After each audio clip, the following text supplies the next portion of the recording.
Will the Indian top order be the reason for yet another series defeat? Now, the next two test matches are very, very important, especially after the third test match being drawn. For multiple reasons, the first and the foremost being we could still make it to the WTC final if we can win the next two, especially when India hasn't lost a test match in the last two BGTs in Melbourne and Sydney. Not only is it important to see how India have won matches against Australia in Melbourne and Sydney, but it's also important to know what the oppositions have done to defeat Australia, what the team combinations have been, and how much the batters need to score runs. Before we get into what India needs to do to win the next two matches, hit that subscribe button. Firstly, coming to the Melbourne cricket ground, that is going to be the Boxing Day Test match, a very famous fixture in Australian cricket. Australia have played 6 Test matches here since 2018 and they've won 4 of these. Coincidentally, the only 2 Test matches that they have lost here have come against India. Unlike other cricket grounds within Australia, where the toss has been fairly crucial and plays a role in how a team's outcome is, in the case of Melbourne, the toss is even in the recent past, right? Teams winning or losing the toss have each won 3 games out of the 6 Test matches that have been played since 2018. And so the decision of winning the toss and what to do first will purely depend on the conditions on that given day itself. Now, talking about the distribution of wickets, 81.5% of wickets since 2018 in Melbourne have been taken by the fast bowlers.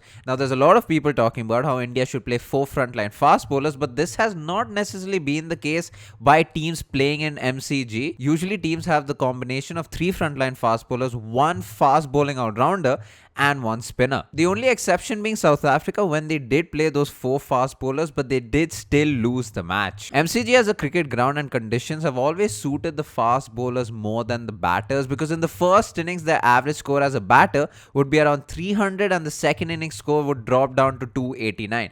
But the third and fourth innings has a drastic drop, where the third innings average score is 168 and the fourth innings average score is 202. Interestingly enough, after the first innings, whichever team has gotten the lead, they've gone on to win the match every single time. So it will be important to not only get a lead but get a significant amount of runs as your lead. This, of course, is the statistics of the ground itself and what the conditions will be like, what kind of combination that India needs to play. But further zoning in on what India needs to do to win the test match itself, the first and foremost thing, and something that's going to be very, very important, is how India bats in the first innings itself. We do know that the first innings is generally the best time to bat at the Melbourne cricket ground. And we looked at historical scores of teams that have batted first and won games, and the results aren't too surprising. The general trend for teams that have batted first and won test matches at the Melbourne cricket ground is that they have to come out and score 400 or more in that first innings. Even after that, they'll have to ensure that they're able to get their opposition out for a score of around 200. And the same also holds true for teams that are batting second. They have to ensure that they're able to get the team batting first all out for somewhere around 200 and then capitalize on those good conditions and get a score in excess of 400. And the clear insight that comes from this is that teams have to get a lead of around at least 200 runs, but more importantly, the batters have to apply themselves in that first innings. And this is a particular cause for concern for India because they have not been able to do it in the series so far. In fact, barring KL Rahul, everyone in the top order has really struggled to get runs in the first innings itself. You'll also see it here from the averages. This essentially means that every time that India has come out and batted first or in their first innings, we have always been on the back foot because of how easily we roll over in the first innings itself. And this will be a huge disadvantage, especially at Melbourne, where outbatting your opponent is what will differentiate the game. Now, interestingly enough, the top 4 of the Australian batting lineup don't have the best of averages in this ground. All of them average around the mid-30s, except for Alex Carey, who does have an average of 47. Because of this, not only will taking wickets be important, but to be able to contain runs while taking wickets will be a lot more important. Which is also why it'll be very interesting to see if there will be any changes in the 4 test match in terms of the fast bowlers. Akashdeep and Bumrah have done really well so far. Bumrah, in fact, has the highest wickets for an Indian in this ground since 2018. He's played 2 matches here, picked up 15 wickets with an average of 13. But again, we come back to the third fast bowler. If the Indian team is ready to rest someone like a Mohammad Siraj and pick someone like a Prasidh Krishna. Now, we know that Josh Hazlewood is out for the rest of the series, but Scott Boland will be playing at his home ground in MCG, and he also has a fantastic average of 13.8. So KL Rahul and Yashasvi Jaiswal, being the openers of the Indian team, will have to take a little bit of extra responsibility to make sure they bat through the opening winning spell and build a long partnership. One thing, however, that works in India's favor is that since 2018 and the couple of test matches that India have played here, their test batters have been the best in terms of averages as compared to any of the other teams. As you'll see here in this stat, the Indian batters averaged 35, whereas the Australian batters averaged 30.7, albeit over more number of test matches. Now we do know that Rohit Sharma and Gautam Gambhir will need to get the combination right for the MCG test match. But what would you do if you were on the captain's chair? If you could decide your squad, your batting lineup, your bowling lineup and everything about your squad. And this is exactly what you can do with the Hit Wicket mobile game. Go click in our description below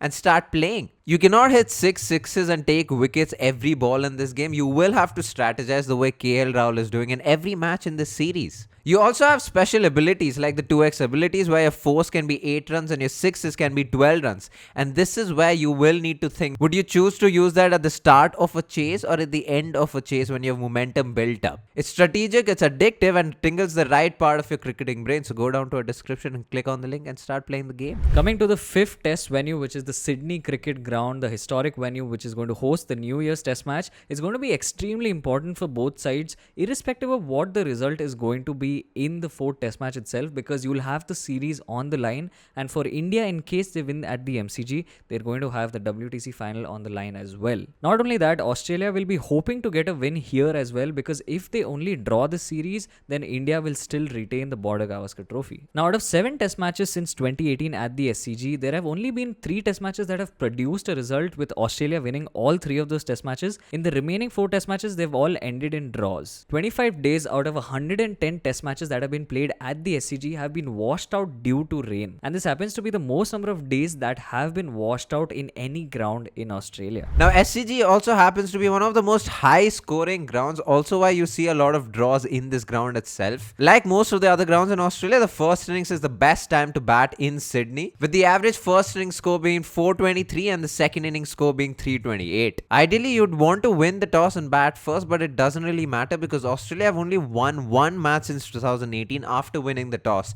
The 2 occasions where they did win matches, it was after losing the toss. Now this is where things get a little ridiculous for the bowlers, because even though the fast bowlers have taken 64% of the wickets, they have an average of 40, whereas the spinners average 53. This also goes to show that it's not the most friendliest wickets for the bowlers. And obviously, apart from being a good batting venue, the Australian batters, the Australian top order here has done extremely well, with all of their batters having extremely high averages at this venue. Not only that, but from an Indian standpoint, Rishabh Pant will also take heart from coming to this venue, because this is where he got his famous 159. Now, since 2018, the highest wicket taker that has been there for Australia is Pat Cummins. He's got 31 wickets at an impressive average of 22.6. Second on that list is Nathan Lyon, who's picked up 30 wickets at 32.7. And the thing to keep note of here is that both of their averages are much better than the general average that has been the case at this ground since 2018 for bowlers. And it's all but confirmed that Ravindra Jadeja will also be a part of this 5th test match because of his record at the SCG. He's played 2 matches here in which he's got 6 wickets, which is the most for any Indian since 2018 at this venue itself. Not only that, he has an impressive bowling average of 22.5. And lastly, because of all of this and how hard the pitch is at SCG and how it aids the batters, teams traditionally since 2018 at least have tended to play 2 frontline spinners here and go in with 3 fast bowlers, which is what India will also look to do. They'll look to play 2 frontline spinners at the SCG. They've also done this in the past where they played Jaddu and Aswin and Jaddu and Kuldeep Yadav in the 2 respective test matches. Now all of these are numbers to think about, but the most important thing for the Indian team is for that top order to perform in the first innings. If not, we will be looking at losing the Border Gavaskar trophy after 10 years, and going to the WTC final will just be a dream. Now this has been a video on what India needs to do to win the next 2 matches. If you have enjoyed this video, like, share and subscribe, all that good stuff. Most importantly, subscribe if you haven't followed us on our socials. All of our links are in the description below. We also have a newsletter, so subscribe to that. You will get daily updates. We will also be doing lives every day of the next 2 test matches, so stay tuned for that.